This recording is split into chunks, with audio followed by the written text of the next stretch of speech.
This one, that is the starter, and right there, in there, that is what I'm looking for. That is the crankshaft position sensor. Stupid.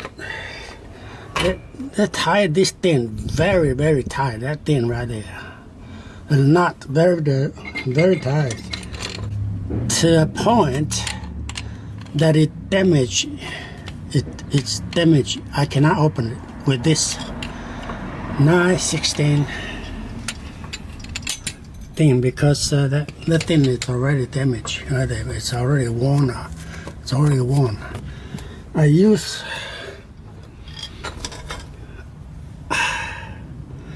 this. It's not working because the thing is very soft. And I use this, and guess what? There's no position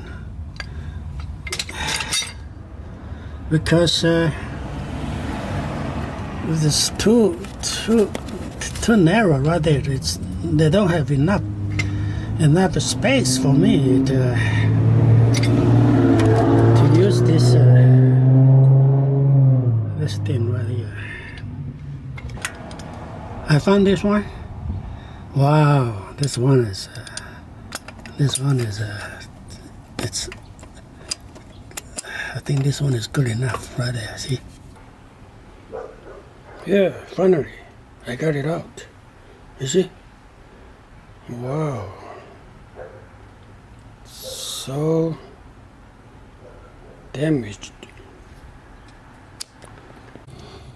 All right, I got the starter out. As you can see, there's one screw, and the other side another one.